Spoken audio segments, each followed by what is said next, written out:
पण ह्या मीटरनं आपण मोटर जळली का नाही हे कसं चेक करू शकतो? तर मोटरचे दोन प्रकार आहेत, 3 फेज आणि सिंगल फेज. सिंगल फेज आणि 2 फेज हे बऱ्यापैकी एकसारखंच नेचरचं असतं, फक्त थोडासा त्यामध्ये फरक आहे म्हणजे वाइंडिंगमध्ये. तर आपण आता ओघमपणे धरूया, म्हणजे सिंगल फेज, 2 फेज, 3 फेज ही मोटर आपल्याला चेक करायची आहे. तर आपण एक आयडिया कशी येऊ शकते मीटरनं, तुम्ही जर हे रेझिस्टन्सवर घेतलं म्हणजे कंटिन्युटीवर, तर हे त्या दोन्ही मधला रेझिस्टन्स दाखवतं. आता मी हे बघा शॉर्ट करतोय 0.01 म्हणजे हा कॉन्टॅक्ट अगदी 0 दाखवतो, म्हणजे मी हे दोन आकडे शॉर्ट केले.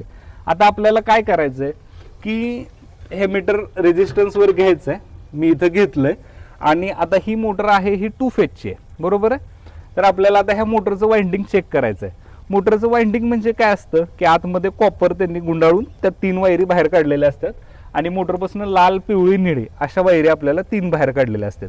तर त्या 3 मध्ये कंटिन्युटी येते का नाही, तर 3 फेज मोटरचं कसं असतंय की तिन्ही म्हणजे लाल वायरचं पिवळी सोबत, पिवळीचं निळी सोबत आणि लालचं निळी सोबत 3 फेज मोटरचा तिन्ही रेझिस्टन्स सेम असतो. साधारणतः 5 HP मोटरला इथं तिन्ही वाइंडिंग मध्ये 4 हा आकडा दाखवतो, म्हणजे 4 ओहम हा रेझिस्टन्स असतो.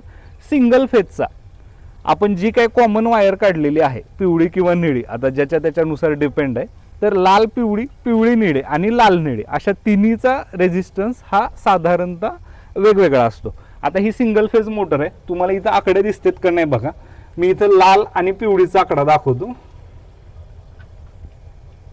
3.3 ओहम येतोय. त्यानंतर पिवळी आणि निळीचा बघा 2.1 ओहम येतोय. त्यानंतर लाल आणि निळीचा बघा 2.1 ओहम येतोय. तर आपल्याला एक अंदाजे हे कळू शकतं की ही मोटर एकदम ओके आहे, आपण चालवून पण बघितले. पण याच्या ऐवजी सपोज 0 ओहम येत असेल लाल आणि पिवळीचा, तर ते शॉर्ट आहे आतमध्ये कुठं, तर त्याच्यामध्ये वाइंडिंगच नाही, म्हणजे ते दोन जॉईंट एकमेकांना कुठंतरी चिटकलेत, कळू शकतं. किंवा रेझिस्टन्स खूप जास्त येतोय किलो ओहम मध्ये, ओहम न येता किलो ओहम म्हणजे 1000 मध्ये, तर ते कुठंतरी ओपन आहे.